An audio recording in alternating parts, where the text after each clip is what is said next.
Hey everybody, welcome back. My name is Abby. I'm with Fitness is Medicine. Today we're going to do another great strength training workout that you can do in your home. Minimal space, minimal equipment, and easy to follow directions. Come into these workouts warmed up and ready to move. 5 to 10 minutes of a cardio workout just to get that heart rate up. Importantly, warm up your muscles and joints and get your mindset ready for movement. Okay, today we're going to need a bench or the edge of your bed or your coffee table, something like that. You can find, you probably could use the edge of your sofa if it's firm enough.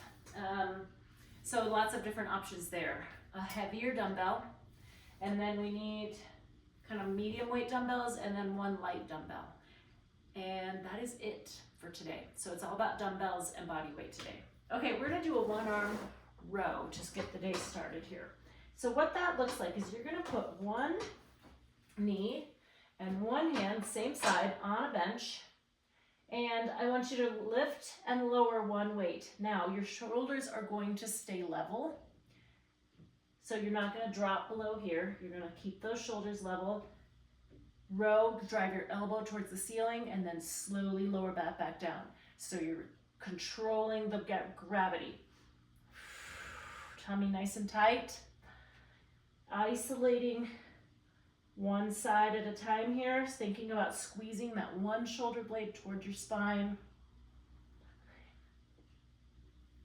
And rest. All right. Switch sides.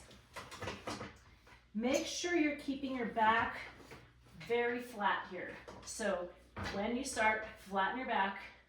So I typically will see a little bit of rounding here. Flatten that back, tummy tight. Control that weight. So you're driving that elbow towards the ceiling. 6, tummy nice and tight, breathing, keeping your neck in neutral here. And 10, good. Okay, you can set that weight on the bench. I'm gonna move my bench back out of the way. Benefit of carpet.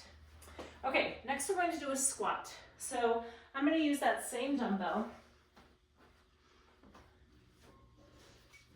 And I just want you to hold one of the ends like this. So your arms are not actively holding it like this. It's just kind of dangling. So what I want you to do is you're going to sit back, lower that weight towards the floor, come back up. So you're pushing your hips back like you're gonna sit down into a chair, back up. Weight is in your heels. 4. Really think about squeezing those glutes. 5.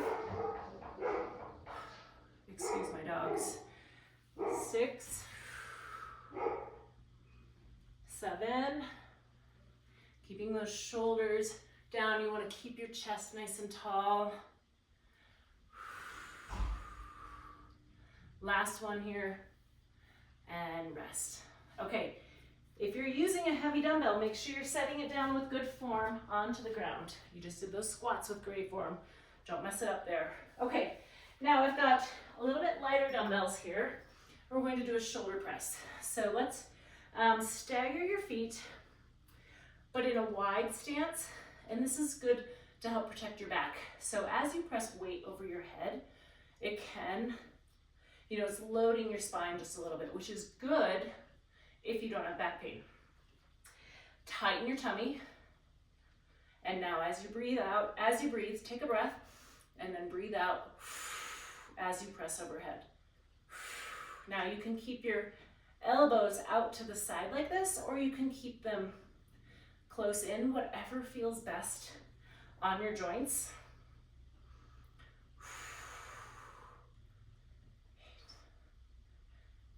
Let's do one more and rest. Good. Okay, remember I'm just gonna put my weights over here, out of my way. But setting them down with good form. Okay, we're gonna stand and do a hip exercise. I want you to stand really tall. Now, when you're standing together with both feet on the ground, your hips are stable here. Now, we're going to lift one foot away. This is a hip abduction. Now, I'm keeping my toe turned in just a little. Now, we're working this hip because it's moving. This hip is stabilizing, and so you really need to work on making sure this stays strong. If you are standing, and when you know when people stand like this, that's kind of like, it's a weak hip, and it also is kind of just we should always try to stand strong with both feet without jutting your hip out like that. But if you do that and you can't help it, it's an important thing to work on. So even if you have to just do a couple and then reset and then go again, sometimes hanging on to something can help support that. All right, now we're gonna switch sides. Like I said, I'm gonna turn my toe in just slightly. It's really tempting. Our hip flexors and our quads do a lot of work all day long, propelling us forward. They want to control here. They want to pull your toe forward so that it's easiest. Our bodies want to make it easy, but we're trying to make it stable and strong. So turn that toe in, or at least keep all 10 toes pointing straight forward. Strong in that standing hip, and rest. Okay, good. All right, now I gotta grab a lighter dumbbell, and we're gonna do a little balance challenge. So I'm gonna stand on one foot, or you can do a tandem stance or a little bit of a staggered stance, and we're gonna take that weight and we're gonna pass it around. So you can bring it forward, you can bring it behind your back, maybe under your knee, and you're bringing it out to the sides. So as you change weight, your body has to shift to compensate for that. Bring it in close, far. Okay, and let's switch. Now you may be feeling this is a little challenging because we just stood on one foot doing those hip abduction. And so now, yes, you're standing on one foot again, really working on staying stable and strong through that hip.